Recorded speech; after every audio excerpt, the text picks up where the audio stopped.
مبارک اساتید و علما، حضار محترم، برادران عزیز و خواهران گرامی، حجاج بیت الله الحرام، قاریان، حافظین قرآن کریم و مشتاقان کلام الله مجید، به عرض بینندگان عزیز و ارجمند سیمای جمهوری اسلامی ایران میرسانم که برنامه با شکوه شبی با قرآن در مکه مکرمه دیار نزول وحی را در جمع مشتاقان عزیز در بعثه مقام معظم رهبری انقلاب اسلامی برگزار میکنیم.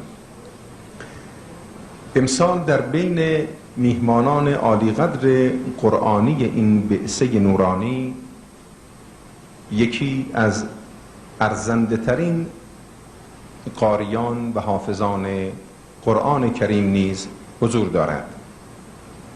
عزیز بزرگواری که هنوز سالیان طولانی تا ورود او به وادی تکلیف و عبادت باقی مانده. عزیز بزرگواری که بیش از 5 بهار از عمر مقدس او نگذشته و در عین حال به عنوان خردسالترین نابغه حافظ کل قرآن کریم در جهان اسلام و خردسالترین طلبه حوزه علمیه مقدسه قم میهمان این محفل با شکوه است. عزیزی که فرزند یک روحانی سرافراز، حافظ کل قرآن کریم و فرزند یک مادر مؤمنه حافظ کل قرآن کریم است. خانواده قرآنی که برای آنان از صمیم قلب دعا میکنیم و آرزو میکنیم که عزیز بزرگوارمون جناب آقای سید محمد حسین طباطبایی علم الهدی از همه آفات مصون و محفوظ باشند و ان شاء الله ذخیره ارزشمند برای امت سرافراز اسلامی باشند.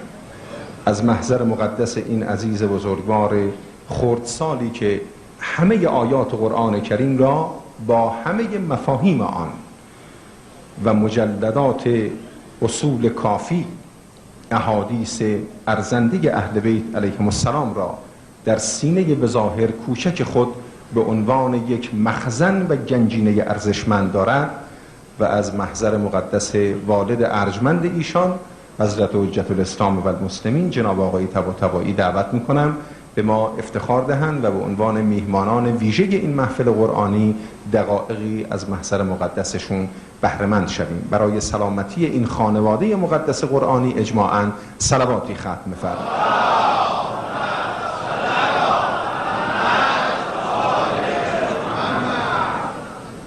عرض کنم حضور مبارکتون که عزیز بزرگوارمون جناب آقای سید محمد حسین طباطبایی علم الهدی که از حضورشون دعوت کردیم که در این صندلی جلوس بفرمایند تا همه ما بتوانیم چهره مقدس و نورانی این فرزند پیامبر بزرگوار اسلام رو زیارت کنیم.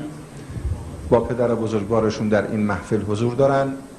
به حضور مادر مکرمه ایشان نیست که در این محفل قرآنی حضور دارن خیر مقدم عرض می‌کنیم و مفتخریم که میزبان این عزیزان بزرگوار هستیم.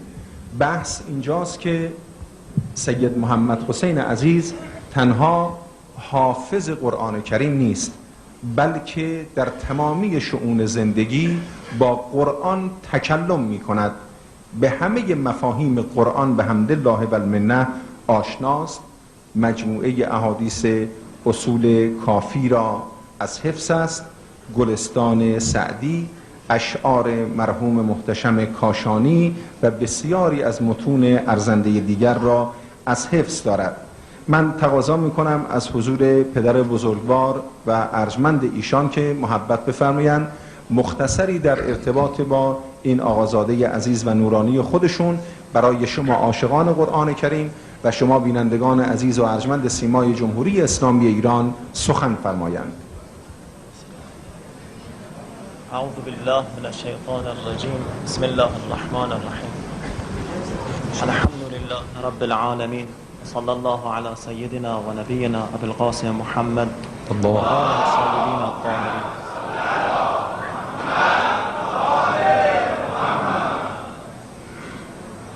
همونطوری که برادران و خواهران حاضر در مجلس مستحضر هستید، ایشون تونستن در سن 5 سالگی کل قرآن رو حفظ کنن، البته با ترجمه، در کنار کتاب‌های روایی که من با ایشون کار کردم. معلومات ایشون یک سری برمیگرده به مطالبی که من به ایشون آموختم و بعضی از مطالب رو خود ایشون میدانن، مانند تکلم کردن با قرآن که کار سختی است و به حمدالله ایشون از اون جمله حفاظی هستن که با قرآن دائما چه در خونه چه در بیرون صحبت میکنن با آیات قرآن و به جا آیات رو به کار میبرن. از چیزهایی که من بهشون یاد ندادم این است که اگر کلمه‌ای از قرآن کریم برایشون خونده بشه، ایشون میگن این کلمه در چه سوره‌ای وجود داره، جزء چندم هست، اول صفحه چه آیه‌ای نوشته شده، 5 صفحه بعدش چی نوشته و اگر مشابه داشته باشه میگه در چه سوره‌هایی این آیه تکرار شده، مشابه لفظیش چیه، مشابه معنویش چیه و این علومی است که من بهشون یاد ندادم. اما اون چیزی که من بهشون تعلیم دادم این بوده که ابتدا قبل از هر صفحه‌ای که حفظ بکنیم ترجمه آیات رو یه بار خوب برایشون میخوندم، توضیح میدادم در رابطه با ترجمه و بعد روز بعد صفحه بعد. و طریقه ما هم این بود که برای هر کلمه از قرآن من اشاره با دست قرار دادم و هر اشاره متضمن یک کلمه بود و سعی کردم اشارات جوری باشه که متضمن معنا هم باشن. با همین روش بنده 3 سال با ایشون کار کردم، از سن 2 سال و 4 ماهگی شروع کردیم و هنگامی که 5 سال و نیمشون بود کل قرآن کریم رو الحمدلله حفظ کردن.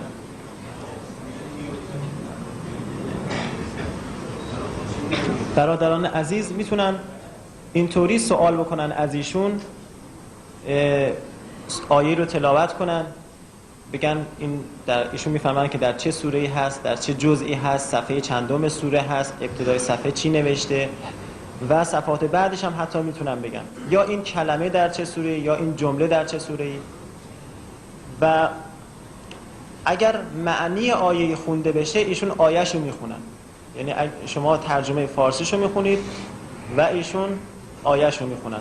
یا اینکه بفهمید در رابطه با این موضوع چه آیاتی در قرآن وجود داره، ایشون اون چی که از آیات درباره اون موضوع وجود داشته باشه تا اون مقداری که ذهنشون اجازه بده آیات رو پشت سر هم میگن در چه سوره جزء چندمه و اون قسمت مناسب رو تلاوت میکنن. و به حمدالله ایشون بعد از مرحله حفظ الفاظ قرآن مرحله دوم رو هم طی کردن که معانی و مفاهیم قرآن کریم باشه که انشالله سوال خواهید کرد و انشالله ایشون هم جواب خواهند داد. خب صلواتی ختم فرمایید.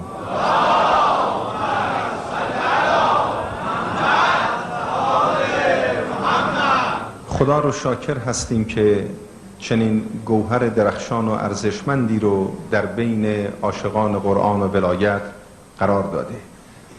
من از محضر مقدس استاد و حافظ محترم کل قرآن کریم، نماینده محترم ولی فقیه و سرپرست حجاج ایرانی حضرت حجت الاسلام و المسلمین جناب حاجی آقای شهری خازانه استدعا میکنم که اولین سوال رو در هر زمینه‌ای که تشخیص می‌فرمایند از این سید عزیز و ارجمند به عمل آورند. اعوذ بالله من الشیطان الرجیم و آتیناه الحکم صبیا. چه سوره؟ سوره مریم. جزء چندمه؟ 16. صفحه چندم سوره مریمه؟ اول. صفحه اول. و آتیناه الحکم صبیا یعنی چه؟ و ما به او دادیم حکم رو در اون زمانی که تو گهواره بود. بله احسنتون.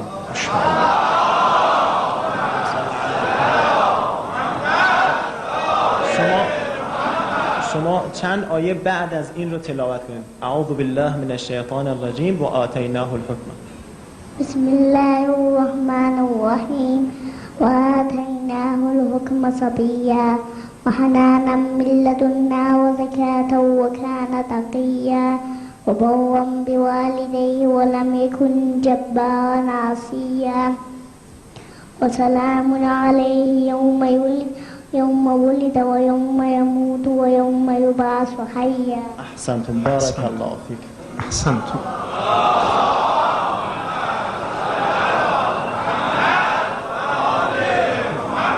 در یه جای قرآن داره که در رابطه با حضرت عیسی علیه السلام هست که می‌فرماید که با مردم صحبت میکرد مانند یک مرد کامل. در چه سوره‌ای هست؟ و صحبت میکرد با مردم، کلمه کهلا هم داره و کهلا ويكلم الناس في المهد وكهلا ومن الصالحين. چه سوره‌ایه؟ آل عمران. جزء چندمه؟ چهارم. احسنتم. احسنتم. خب در خدمت دیگر اساتید و سروران هستیم. بسم الله. امشب شبی است در مکه مکرمه و سرزمین نزول وحی. 1400 و اندی سال قبل که قرآن کریم توسط امین وحی حضرت جبرائیل علیه السلام بر قلب نازنین پیامبر بزرگوار و سید الاولاک نازل می شد، کم نبودند دشمنان رذلی که هرگز نمی پنداشتند چنین روزی خواهد رسید و در این سرزمین مقدس یکی از فرزندان همان پیامبر این گونه در ارتباط با قرآن اعجاز می کند. در خدمت عزیزان بزرگوار دیگر هستیم. بسم الله. بسم الله.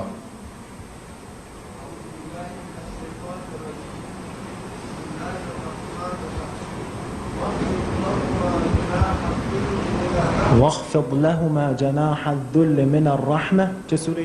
سوره مبارک اسراء. جزء چندمه؟ 15. صفحه چندم سوره اسراء؟ 3. صفحه 3. خب واخفض جناحك للمؤمنین تو چه سوره؟ هجر. سوره هجر. خب آیه رو تلاوت بکنید. واخفض لهما جناح الذل من الرحمه و قل رب ارحمهما كما ربياني صغيرا. این یعنی چه؟ و بگو پروردگار رب ارحمهما، او به او رحم کن، رحم بکن به پدر مادرم، کما ربیانی صغیرا، مثل همونطوری که پروردگار منو در کوچیکی، بله همونطوری که اینها ما رو چیکار کردن؟ تربیت کردن. درسته؟ خب دنبالش رو بخونیم.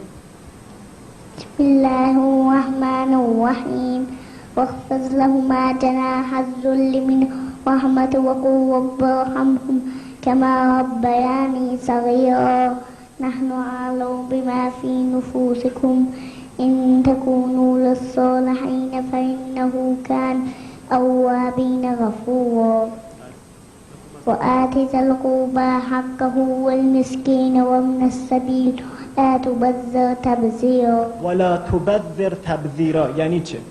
و شما اسراف نکنید مثل اسراف کنندگان. ان المبذرین اخوان الشیاطین کانوا اخوانش ان المبذرین کانوا اخوان الشیاطین یعنی چه؟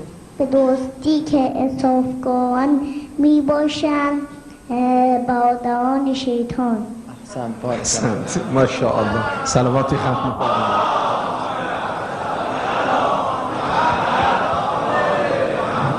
جناب آقای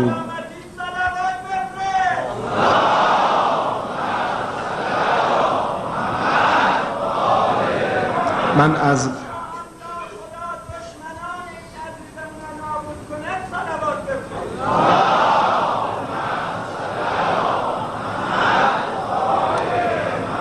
آرزو میکنیم که این نونهال امت اسلام دشمنی نداشته باشد و اگر دشمنانی دارند خداوند قبل از نابودی آنان را هدایت کند. فرهنگ این حافظ قرآن مقدمتاً چنین است. از یکی دیگر از برادران عزیز و حافظین کل قرآن کریم جناب آقای گرامی تقاضا میکنیم که سوالی رو به گونه‌ای که صلاح میدونن مطرح بفرمایند برای آسد محمد حسین. ما یک کلمه از قرآن بفرمایید. آیه رو میخونید.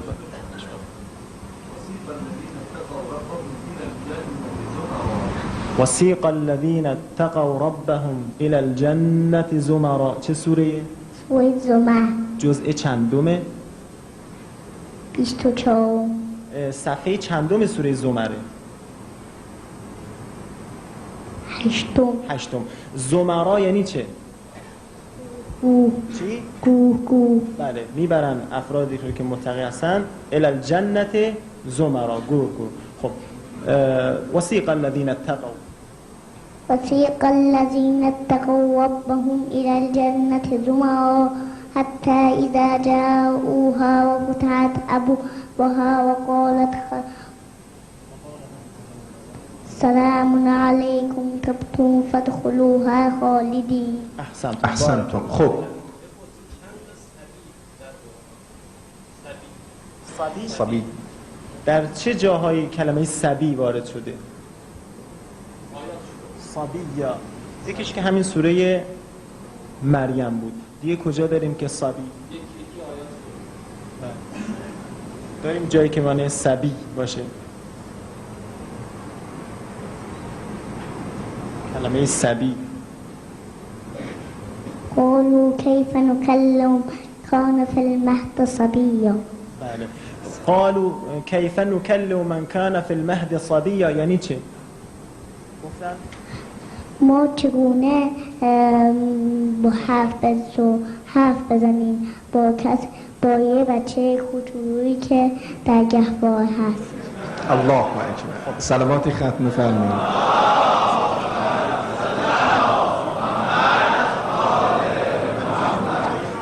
خب عرض کنم خدمتتون، من خواهش میکنم یکی دیگر از دوستان عزیز جناب آقای شریفی کلمه ای از قرآن رو جناب عالی بفرمایید و آقا سید محمد حسین ادامه بدن.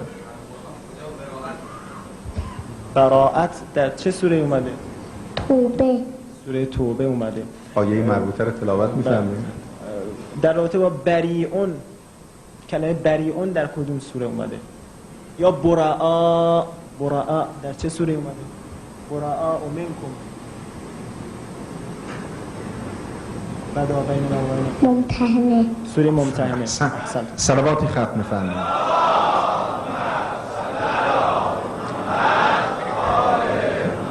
اگر اعزه بزرگوار به این بنده اجازه بفرمایند به این نکته اشاره کنم، اگرچه عظمت امامان بزرگوار ما بر تارک هستی چون خورشید می درخشد، اما اگر کسی ذره‌ای تردید در این دارد که بعضی از امامان بزرگوار و اولیاء خدا در سن طفولیت عالم به همه علوم و اسرار بودند، امروز به این فرزند خردسال پیامبر نیک بنگرد، سید محمد حسین علم الهدا، که چگونه خدای متعال او را به عنوان یک حجت در جهان اسلام عرضه فرموده تا هیچ تردیدی در عظمت مقامات و منزلت بزرگان دین باقی نماند. باش تا صبح دولتش بدمد، او هنوز غنچه معطر گلستان انقلاب اسلامی است و آن زمانی که انشاء الله به حول و قوه الهی شکفته شود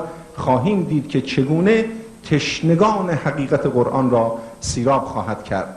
من اجازه میخواهم از برادر عزیز و ارجمندمون جناب آقای علم الهدا که یک شیوه دیگری رو در ارتباط با تسلط این عزیز بزرگوار نسبت به مفاهیم قرآنی با اشارات با این عزیز آقازاده اینجا در حضور شما ارائه بفرمایند. یکی از آیات قرآن کریم رو به پدر بزرگوارشون نشان خواهم داد، با اشاره انشاءالله باید تفهیم کنند و آقا سید محمد حسین آیه کریمه رو تلاوت بفرمایند.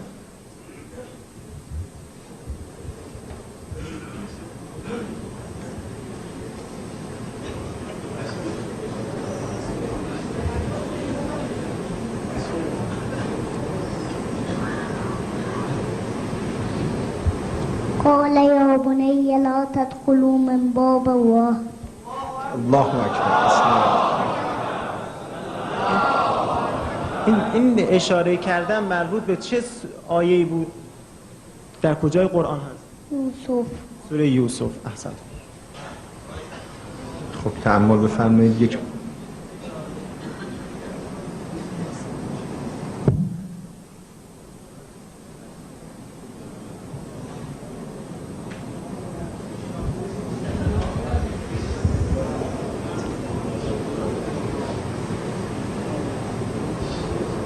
ولقد مننا عليك مرة أخرى. ولقد مننا على موسی. ولقد مننا على موسی. ولقد مننا رو ایشون متوجه شد ولی دنبالش رو چون من اشاره نکردم ایشون گفت ولقد مننا عليك مرة اخرى. ولقد مننا على موسی در چه سوره؟ ولقد مننا على موسی. صافات. احسنت بارک الله. احسنتم. صلواتی ختم فرمایید.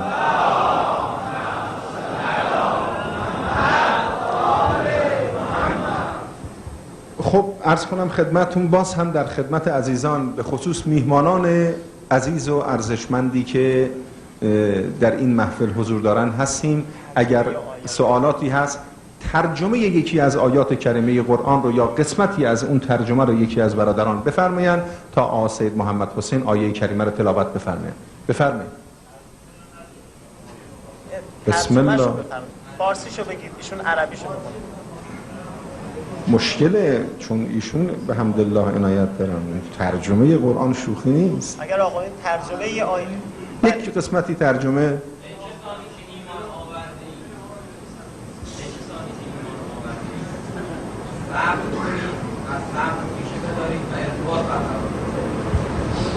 این یه مقدار ارتباط بر ای کسانی که ایمان آوردید صبر داشته باشید.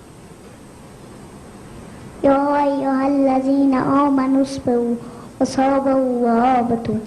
احسنت. چه سوره‌ایه؟ چه سوره‌ایه؟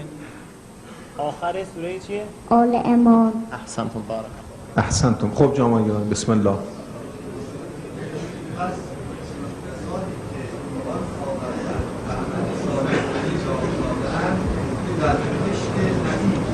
اون کسانی که ایمان آوردن و عمل صالح کردن در بهشت نعیمند. پس اون کسانی که ایمان آوردن و عمل صالح کردن در بهشت نعیمند. پس میشه چی؟ ثم.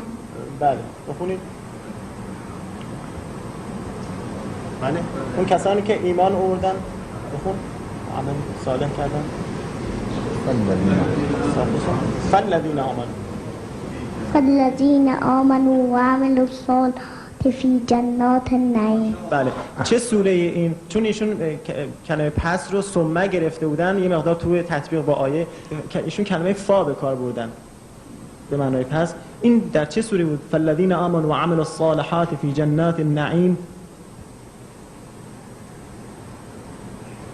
عنکبوت. عنکبوت هست. آشان جوایی طباطبایی من خواهش میکنم یکی دو مورد از اون ظرافت و لطائفی که در برخوردهای این آقازاده چه در منزل چه در برخورد با علماء بزرگوار رخ داده و ایشون استشهاد قرآنی کردن رو برای عزیزان بزرگوار ما خود جناب عالی مطرح بفرمایید. اگر الان چیزی به خود ما نفرمایند شما خودتون مطرح بفرمایید. بله. زیاد هست ایشون کلا در منزل یا آقایونی که الان در این چند روزی که باشون بودی میدونن که در یک لحظه یا در یک بله چیه تا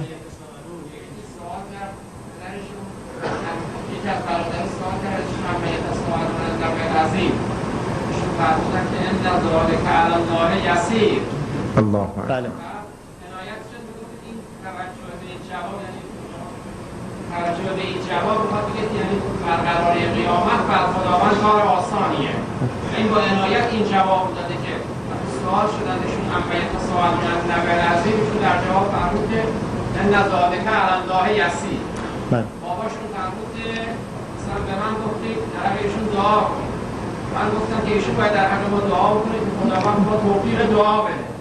ایشون من راش دیدم عربیشو بگه یا قرآنشو بخونه. بله. ایشون فرمودن که برادرمون حاج آقا فرمودن که برای من دعا کن. ایشون یه آیه رو خوندن گفتن سوف استغفر لکم ربی. بعد فرمودن که در رابطه با توفیق گفتن ایشون گفتن و ما توفیقی الا بالله چی؟ علیه توکلت و علیه انیب. بله برادران میتونن از ایشون سوال فارسی بپرسن سوالات روزمره ایشون انشاءالله به فضل الهی بتونن از آیات با آیه جوابشون رو بدن. بفرمایید جناب آقا.